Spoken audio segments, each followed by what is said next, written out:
Fait de nous des pantins sans vie, sans espoir. Mais aujourd'hui, tout va changer.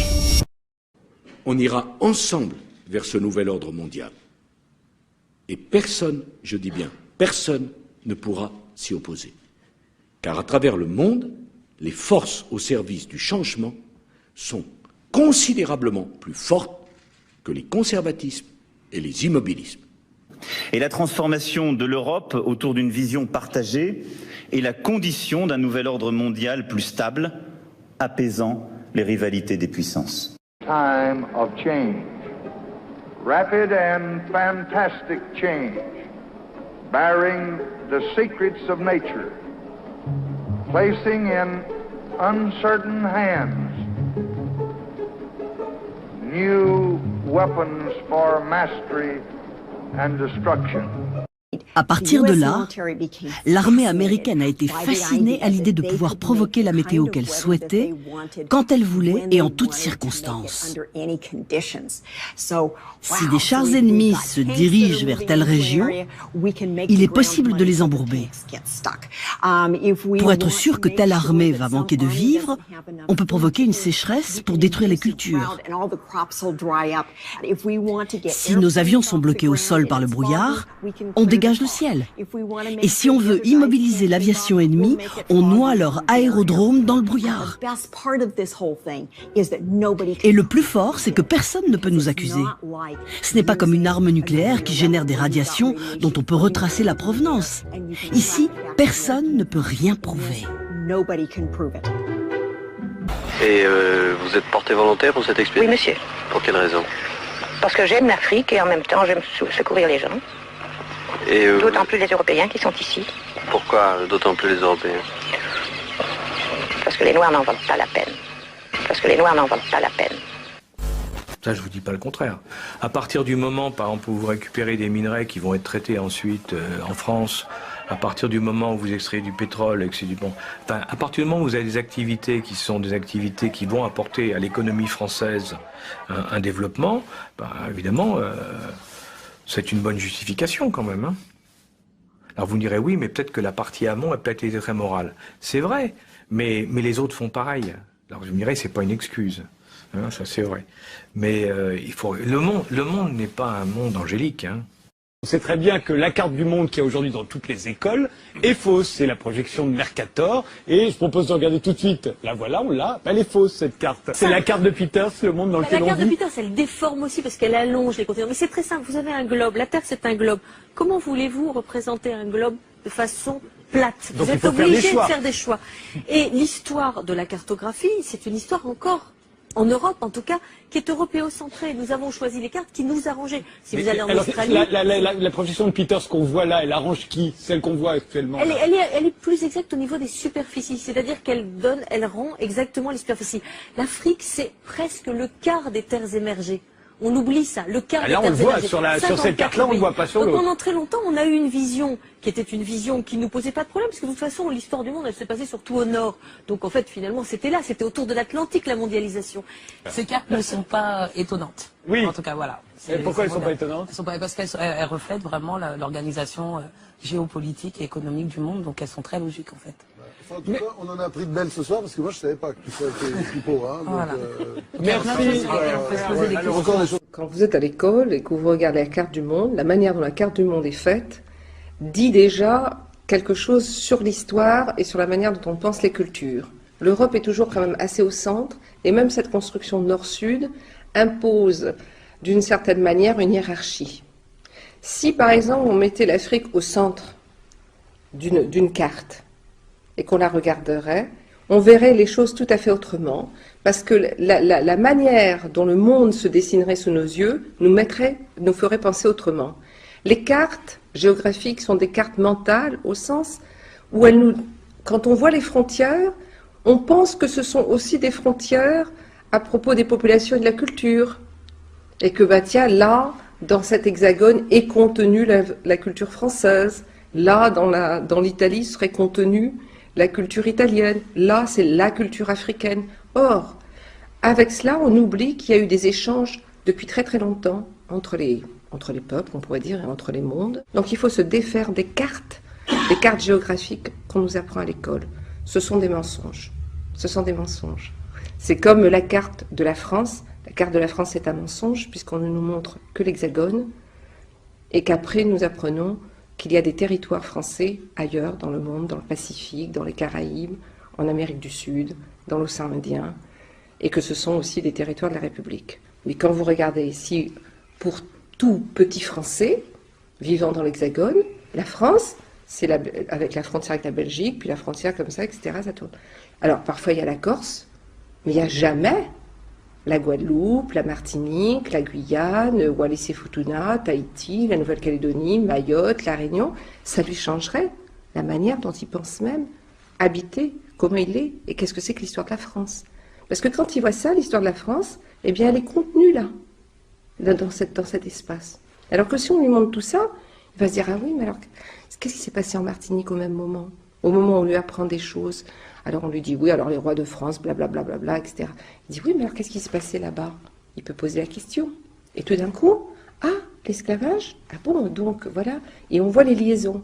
Alors que si vous découpez ces cartes, bon, il y a l'histoire là, qui, comme si elle n'était pas liée à l'histoire là-bas. Or, elle est liée. Elle est toujours liée. Et c'est ça qui est... Donc c'est pour ça, pour moi, histoire, géographie, culture, c'est lié. Et la manière dont on a dessiné le monde et dont on dessine les cartes a une influence sur la manière dont on pense les choses. Quand on interroge des gens qui vivent dans d'autres parties du monde, eh bien, ils n'ont pas du tout la même manière de voir le monde qu'un petit Français. Notre père a raconté, c'est qu'il travaillait dans les champs et ils étaient payés en pommes de terre. Et donc une fois que la distribution de pommes de terre était faite à tous les ouvriers, eux, les indigènes, devaient se partager les pommes de terre les plus pourries. Les belles pommes de terre, elles étaient à vendre pour le colon, et les pommes de terre abîmées, ils les partageaient en deux, la moitié pour les ouvriers et l'autre moitié pour les cochons. Nous allons devoir inciter les Français à travailler plus longtemps. C'est pourquoi j'ai décidé qu'en novembre prochain, nous sortirons de l'état de droit. Mais avant cela, de l'état d'urgence, pardonnez-moi. Le temps du système universel est venu, celui des régimes spéciaux s'achève. Le patronat a applaudi les annonces du Premier ministre. Le président du MEDEF a salué, je cite, le bon équilibre de ses propositions. Symbole de richesse, le restaurant Le Fouquet's a été en grande partie incendié après avoir été mis à sac. En pleine rue, c'est un face-à-face violent, alors que le coup d'envoi de la manifestation n'a pas encore été donné. De tout temps, les barons ont cultivé une certaine proximité avec le monde politique. De Georges Pompidou, directeur de la banque, puis chef de l'État, à Emmanuel Macron, jeune associé gérant, les Rothschild se sont imposés comme une institution de la Ve République. On observe avec un grand sourire qu'il a certains de ses anciens collaborateurs qui sont l'un chez François Hollande et l'autre chez Nicolas Sarkozy. Là, je trouve que le mélange des genres devient... dangereux ? Oui, dangereux. On n'a pas du tout la garantie que ces passes sanitaires vont être efficaces. Il y aura des contrôles. Et c'est à la police de faire ces contrôles. Dans le premier confinement, j'étais ministre de l'Intérieur, nous avons fait 22,5 millions de contrôles sur les Français. Mais les policiers eux-mêmes qui n'ont pas à être vaccinés, alors qu'ils vont venir taper sur les doigts des restaurateurs qui, eux, devront appliquer le pass sanitaire. Mais les policiers, nous aurons fait en sorte qu'ils soient dans les premiers publics prioritaires pour se faire vacciner, et un grand nombre d'entre eux est vacciné. Par contre, la décision n'est pas d'imposer à tout le monde la vaccination obligatoire. Vos infractions répétées au code de moralité du langage m'ont contraint à prévenir les services de police de San Angeles. Veuillez s'il vous plaît rester où vous êtes pour recevoir votre blâme. La police municipale de Lunel vous demande de porter votre masque pour vous protéger et protéger les autres sous peine de verbalisation. Merci. La famille Fromager habite cette modeste maison de banlieue parisienne. Il y a le père, Marc, la mère, Christine, et leurs 6 filles, Sixtine, Jeanne, Domiti, Marion et les 2 aînés.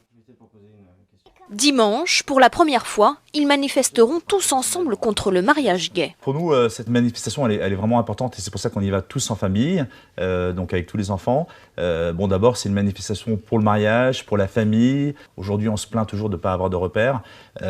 Si on détruit même ce repère-là, sur lequel est fondée toute notre culture, toute notre civilisation, je ne sais pas où on va, quoi. Marc veut défendre le droit des enfants d'avoir un papa et une maman.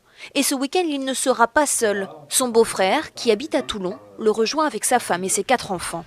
Donc là, on va mettre les parents.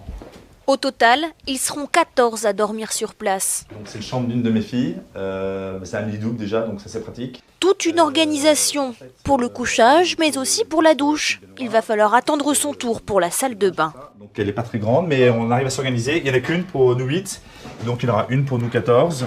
2 nuits qui risquent d'être hautes en couleur. Mais peu importe les sacrifices, pour la manifestation dimanche à Paris, Marc sera heureux d'avoir pu rassembler toute sa tribu. Jesse Ventura se trouve devant l'enceinte de ce qui pourrait être l'arme la plus dévastatrice de l'histoire. Des semaines d'enquête ont amené le gouverneur et son équipe jusqu'en Alaska, devant ce site top secret où l'armée envoie des millions de watts dans le ciel. Un site et un projet baptisé HARP. 地震兵器とか自然改変装置というのは別にアメリカだけではなくて、旧ソ連も今のロシアも中国も多くの国々がですね、研究開発に余念なく取り組んできた事実があります。でしかも地震あるいは津波人工的に起こすということは実は技術的には十分可能だと言われているのは国際政治軍事上においては常識化されているわけであります。そういった意味でスマトラ沖の問題にしてもそういう可能性があるということを十分踏まえた上で世界の国際政治の現実ということを捉える必要があるというのが私の基本的な考え方であります。А что, если к холоду не приспосабливаться, а попробовать уничтожить его? Утеплить север? Научиться управлять климатом? Заветная мечта человечества. Ведь почти половина только нашей страны скована вечной мерзлотой. Но возможно ли это? Хватит ли у нас сил для такого необычного дела?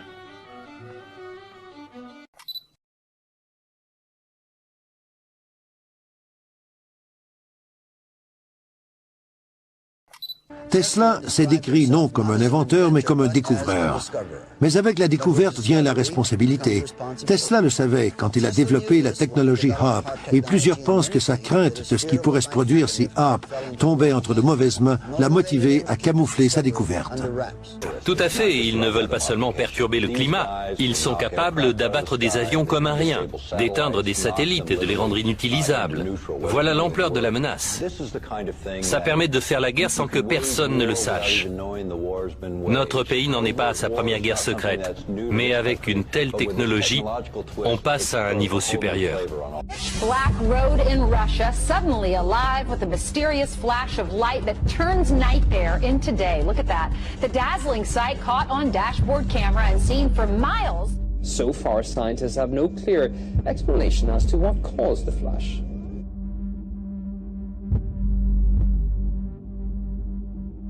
Ça permet de faire la guerre sans que personne ne le sache. Et le plus fort, c'est que personne ne peut nous accuser. Je suis stupéfait à quel point on ne comprend pas notre pays, tous ces gens-là qui nous détestent. Je n'arrive pas à y croire, car je sais à quel point nous sommes bons. La preuve ? Je demande à chaque enfant vivant aux États-Unis de gagner, de donner $1 qui sera utilisé pour nourrir et soigner les enfants d'Afghanistan.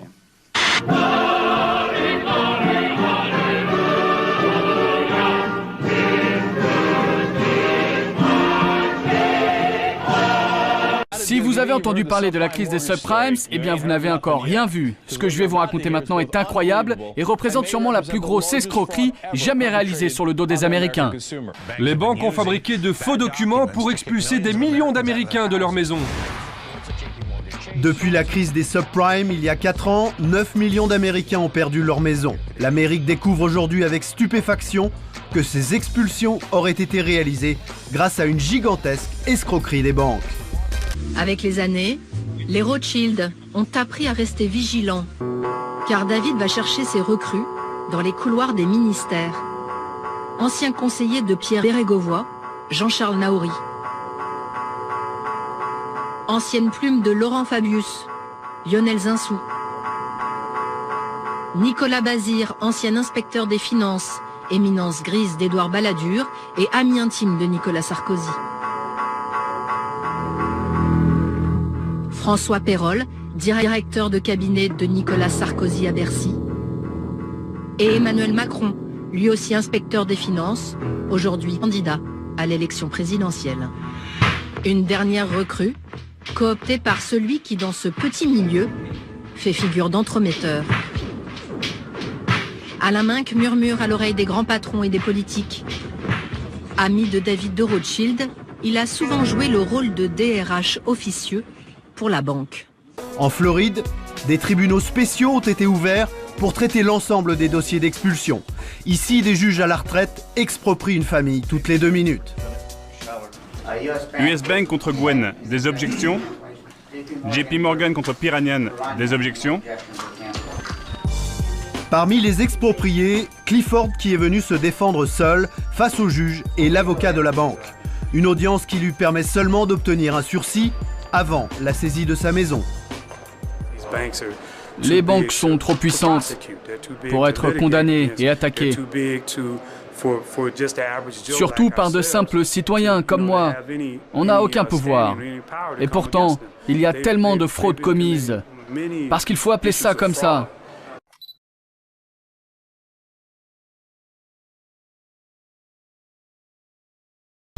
Voici la carte du grand partage de l'Afrique. En 1914, seuls 2 pays avaient échappé à la mainmise européenne. Le Libéria à l'ouest et l'Éthiopie à l'est. L'Angleterre s'était taillé la part du lion, l'Égypte et le Soudan au nord, l'immense richesse de l'Afrique du sud, des colonies de valeur comme la Rhodésie et le Kenya, et des territoires fortement peuplés comme le Nigeria et la Côte de l'Or. La France occupait l'Algérie depuis 1830. À présent, après de nouvelles guerres de conquête, elle ajoutait d'autres colonies à son empire au sud du Sahara, y compris l'île de Madagascar. Le petit Portugal se taillait à 2 vastes colonies, l'Angola et le Mozambique, tandis que l'Allemagne impériale s'empara du Cameroun et du sud-ouest africain et sur la côte orientale du Tanganyika. Le vaste bassin du Congo tomba entre les mains du roi Léopold de Belgique. L'Italie et l'Espagne complétaient le reste. La face du continent se trouvait intégralement modifiée. C'est moins qu'on puisse dire. Sur le moment, on ne se pose pas de questions, puis après, en y repensant, on se dit quand même, est-ce que c'était bien ou mal? Et puis on se dit, bon, quand même, c'était pour la France, comme on dit.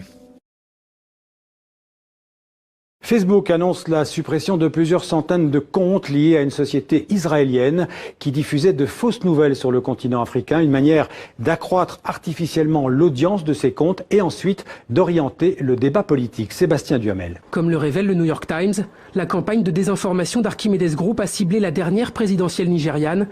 Mais les zones d'ombre sont nombreuses dans cette affaire, à commencer par les clients de la compagnie israélienne, ceux qui ont financé la manipulation. C'est un logiciel d'espionnage créé par cette société israélienne, NSO Group. Nom de code Pegasus, un outil informatique réservé aux agences gouvernementales pour lutter contre le terrorisme. Mais en fait, il serait aussi utilisé massivement contre de simples citoyens. Il va falloir aussi que le gouvernement israélien s'explique, puisque c'est lui, on le répète encore, qui à chaque fois donne le feu vert à NSO pour conclure un marché avec tel ou tel gouvernement. La RFID que vous avez parfaitement décrite comme étant une façon de reconnaître à distance un objet ou de l'identifier sans avoir lui demandé de sortir sa carte d'identité. Pour un objet, c'est rare qu'il ait une carte d'identité sur lui. C'est évident que l'essentiel des utilisations de cette technologie, au départ, porte sur la traçabilité. Tout ce que vous avez décrit, c'est la traçabilité soit des objets, soit des personnes. À peu près partout dans la population, le fait de vouloir manipuler à cette échelle, c'est quelque chose qui aurait plutôt tendance à effrayer. Eh bien, on va passer outre. Et on risque de passer outre en jouant justement sur la peur.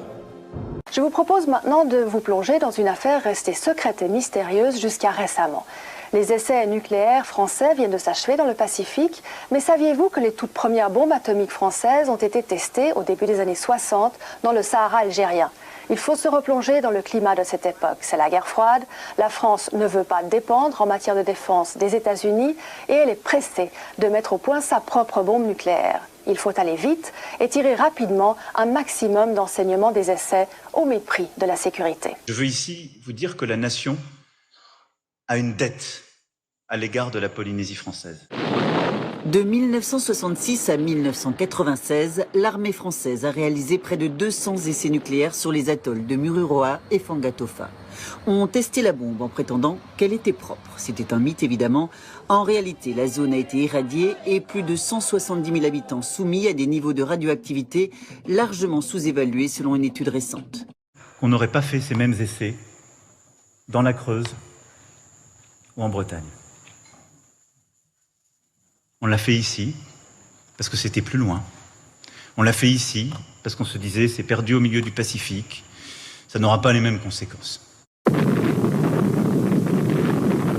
Tout commence par le colonel Andrés, qui était un pied noir, qui avait un accent que je vais me permettre d'imiter de temps en temps, si vous le permettez, et qui appelait tout le monde Machin. Alors Machin, tu viens chez moi, là, tu t'assieds, et puis tu vas me faire la bombe atomique. Alors je ne comprenais pas ce que ça voulait dire, dans son bureau, tout ça. Et de fil en aiguille, j'apprends que je dois écrire un scénario sur l'explosion de la première bombe atomique française. Je me permets de lui dire que je n'ai jamais vu péter une bombe atomique, et il me répond « Je ne veux pas le savoir, il faut que tu te mettes au boulot là maintenant. Alors on va te mettre au secret militaire. Tu vas rester là où tu es, tu restes assis, tu bouges pas, tu as un joli bureau, voilà, tu restes. » Et c'était le bureau à côté du sien. Et je m'assieds devant une feuille de papier blanc avec la mission d'écrire un film sur quelque chose que je n'avais jamais vu, et j'entends qu'on frappe à la porte des coups de marteau, pam, pam, pam, pam, et c'était parce que j'étais au secret militaire, on barricade la porte, et pendant 3 semaines, je suis donc obligé de repasser à chaque fois par chez le colonel si je veux faire pipi. Alors que la bombe arrive, le bruit de la bombe arrive décalé, car on était tous en pleine euphorie dans le silence, et voilà que le son arrive. Badaboum, c'est les 4 cavaliers de l'Apocalypse qui roulent, qui décoiffent, qui renversent tout. Ça, on a un sentiment comme ça d'être pris dans une espèce d'orage incroyable. Ce son qui roule. Toutes les compagnies se trouvent là, assis par terre, le dos tourné à l'explosion. Et malgré le bras couvrait les yeux, et malgré tout, tout le monde a vu l'éclair à travers le bras ou par l'interstice. Et vous n'avez pas vous avez des lunettes, vous avez un masque? Non, pas de lunettes, sauf les quelques gradés qui étaient avec nous portaient des lunettes.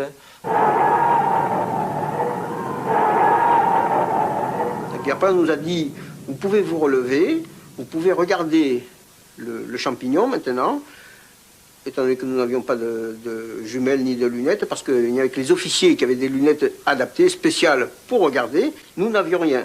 Alors quand on nous a donné l'ordre de nous relever 3-4 minutes après, pour regarder le champignon, on nous a dit, ben maintenant vous pouvez aller vers le haut de la falaise pour regarder de plus près. Nous sommes tous partis au pas de course, et à un moment donné, lorsque l'onde de choc est arrivée, moi je me suis retrouvé, la même position que je courais en avant, je me suis retrouvé dans l'autre sens, comme si je revenais à mon point de départ. Et beaucoup de copains autour de moi sont tombés comme dans un champ de bataille. Il y en avait partout par terre, dans tous les sens. Des soldats surgissent dans le village de Moramanga et l'incendie. Des dizaines de prisonniers sont traînés en pleine forêt et abattus. Un haut fonctionnaire qualifie l'événement d'oradour malgache. Il faudrait arrêter ce discours de repentance, je cite, le documentaire a beaucoup de qualité, écrit Le Figaro, mais n'oublions pas que les horreurs existaient des deux côtés, avec des attentats indépendantistes algériens, par exemple du FLN, je cite Le Figaro. Un journaliste de France Soir raconte. En 3 jours, des milliers d'indigènes sont tués. Des prisonniers malgaches sont chargés en avion et lâchés vivants au-dessus des villages dissidents, comme bombes démonstratives.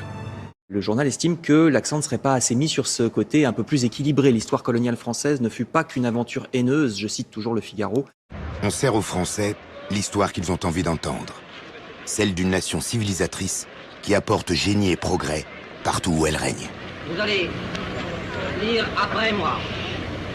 Oh! Oh! Durant les années précédentes, les Européens étaient venus pour y faire de bonnes affaires.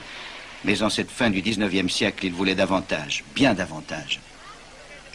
Les anciens comptoirs de commerce avaient longtemps été un lieu de rencontre pour les commerçants maritimes européens et les Africains.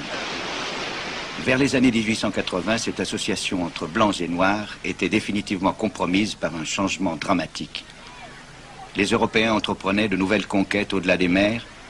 Les pays industrialisés, France et Grande-Bretagne en tête, avaient commencé à envahir le continent noir, chacun espérant y trouver de nouvelles sources de matières premières pour ses usines, de nouveaux marchés pour ses produits et de nouvelles positions stratégiques face à ses rivaux. Le scénario, les costumes. La France est un pays moderne qui, en domestiquant l'atome, travaille pour la paix.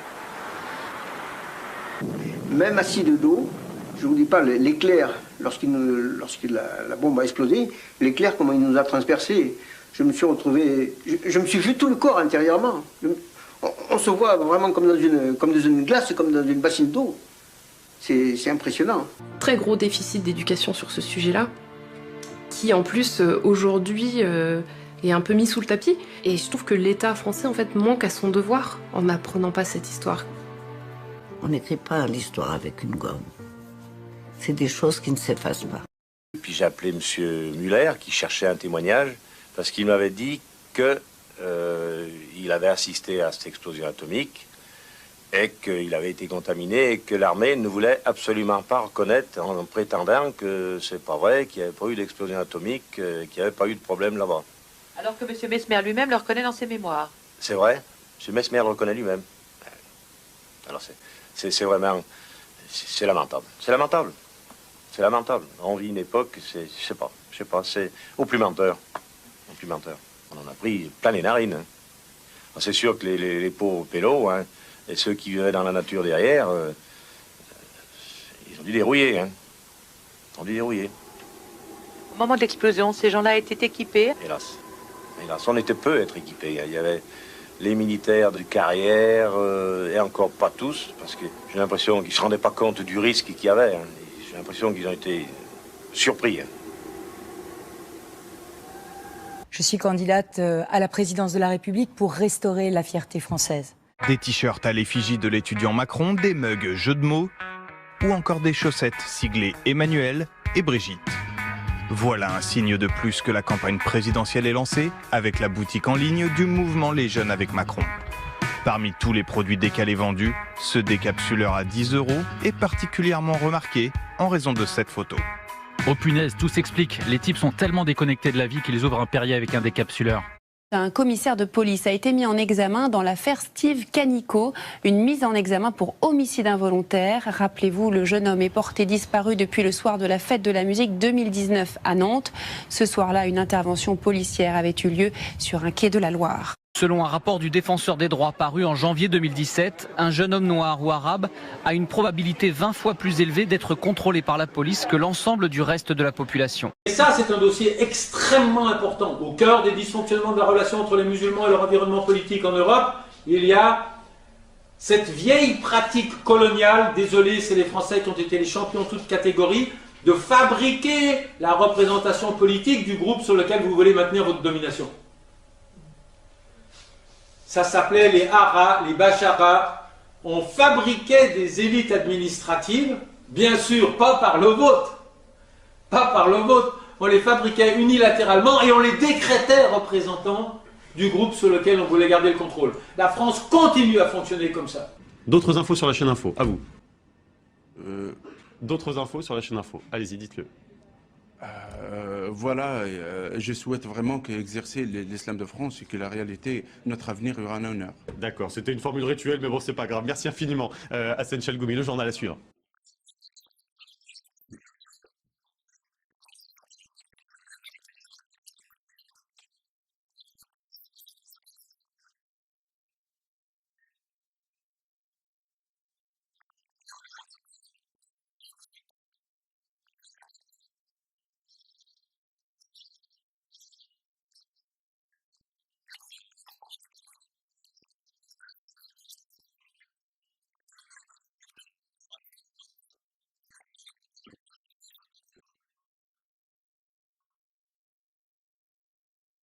de plus en plus, l'homme sera en situation d'acheter des copies de lui-même, des organes artificiels, des machines qui lui permettront et de se soigner et de remplacer des parties de son corps. Et les fantasmes absolus de la science-fiction sont en train de se réaliser. Assumer une chose qui est très difficile à dire et à admettre sans un scandale, c'est que la France, comme toute nation aujourd'hui, c'est un hôtel. Hein? Un hôtel. Un hôtel qui doit bien traiter ses employés, mais qui doit aussi être accueillant pour tous ses clients. C'est un honneur pour moi de vous accueillir aujourd'hui au ministère des Affaires étrangères afin de lancer ensemble notre campagne mondiale pour l'abolition de la peine de mort. J'ai dit à mes interlocuteurs que quand on entend ça, et je suis conscient de la force de ce que je suis en train de dire, M. Bachar el-Assad ne mériterait pas d'être sur la terre. Notre campagne mondiale pour l'abolition de la peine de mort. Moi, j'avais le bureau politique de mon parti. Et Xavier Bertrand m'a dit « Mais tu t'en vas.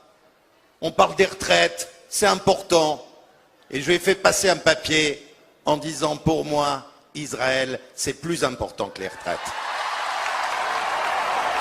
Il disait avoir été victime d'une agression antisémite en novembre dernier. L'enseignant de Marseille avait menti. Les expertises de la justice ont conclu à une automutilation. L'homme sera jugé en avril pour dénonciation mensongère. À l'époque, son témoignage, rappelez-vous, devant les caméras, avait suscité une vive émotion quelques jours après les attentats de Paris. On se demandait à quoi ça servait les frontières. Ben, on a trouvé. Regardez la catastrophe russe, la nucléaire. En Allemagne, c'était très grave. En France, c'était pas grave. C'est la frontière. Ah, ils se foutent bien de notre gueule, hein. Et puis après, on apprend qu'un attentat en Italie qui avait fait 80 morts avait tout simplement été préparé par les services secrets italiens. Je crois que la grande différence qu'il y a entre les oiseaux et les hommes politiques, c'est que de temps en temps, les oiseaux s'arrêtent de voler. C'est vraiment... C'est lamentable. C'est lamentable.